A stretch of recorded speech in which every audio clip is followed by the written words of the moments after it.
Okay, so here I have a brand new FTD 1010 appliance, which I have already reimaged into version 7.2, which is the minimum supported version for the cloud-delivered FMC. Now I'm going to perform the basic management interface setup. One thing that we need to take into consideration for an FTD appliance to be managed from the cloud delivered FMC is that the FTD appliance needs internet access from the management interface so that it can reach cloud delivered FMC living inside the Cisco Defense Orchestrator or CDO. Here I'm going to choose not to manage the device locally since we want to manage this device from the cloud delivered FMC. Before registering the device, I'm going to test the local network connectivity, and I'm also going to test connectivity to the internet, which looks fine. Now I'm going to access my Defense Orchestrator tenant. I'm going to onboard a new device using CLI registration key. I'm gonna specify a device name, and I'm going to choose the default access policy that's created by default within the FMC. I'm going to assign the licenses that I want to apply for this specific appliance. And here we can see that CDO provides us with the configure manager line that we need to copy and paste into our FTD appliance. Now we move forward.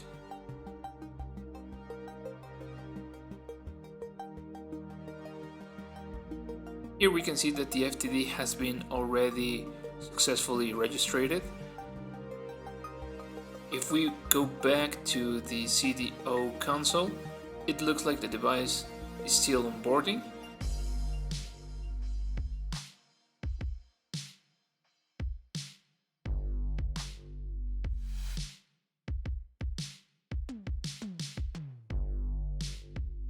There we go. Now we can see that the FTD appliance is online, and we can move forward to policies, FTD policies, and that will take us to the cloud delivered FMC that resides within Cisco Defense Orchestrator.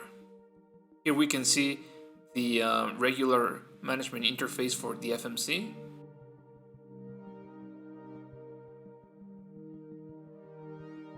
First, I'm going to go to device management to configure the network interfaces for the appliance.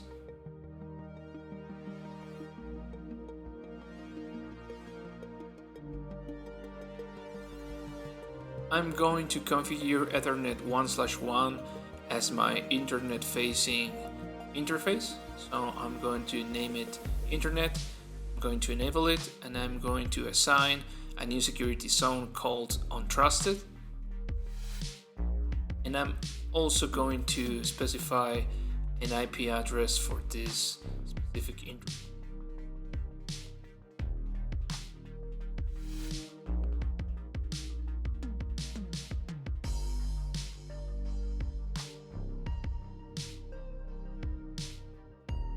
Then I'm going to do something similar with my internal interface, in this case interface Ethernet 1/2. I'm going to name it LAN. I'm going to enable it. I'm going to assign a new security zone. I'm going to call Trusted, and I'm going to assign a specific IP address for this particular interface.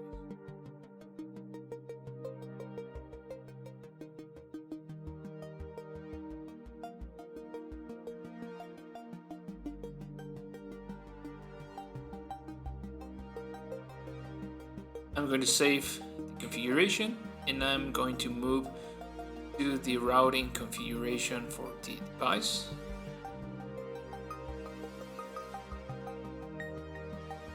I'm going to add a static route so that we can reach internet from our internet interface.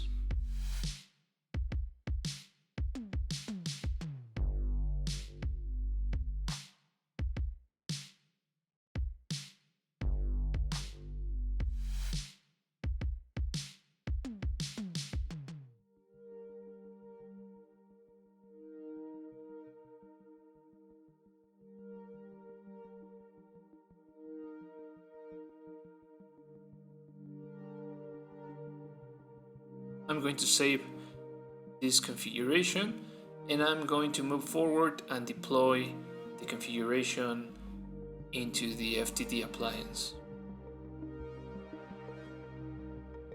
As a regular feature in FMC, we can take a look at the percentage of the progress for a specific deployment or a specific configuration deployment.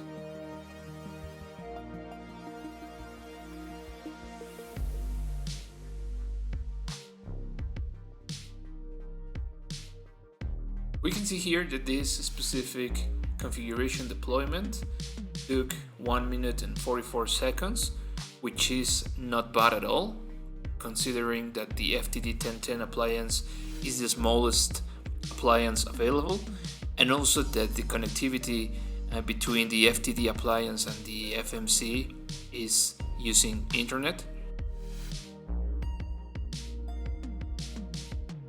I'm going to go to the FTD appliance and verify that we already have internet access from our internet-facing data interface. Here we go.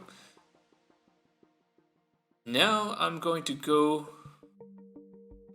create a new network object for the network that is sitting behind the FTD appliance.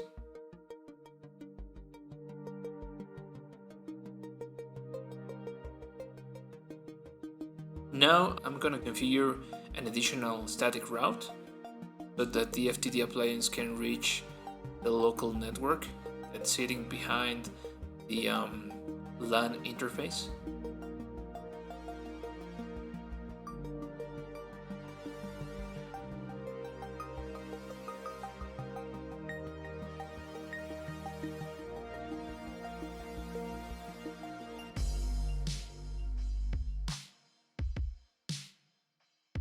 Now I'm going to create a new access control policy.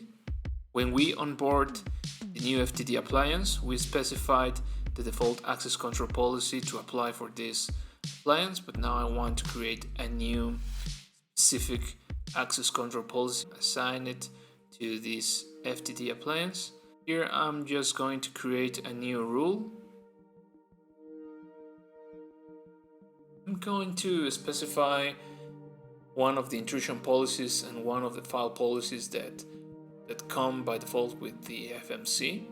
Keep in mind that this cloud delivered FMC will allow you to create your own intrusion policy and file policy. Now I'm going to create a new NAT policy for this FTD appliance.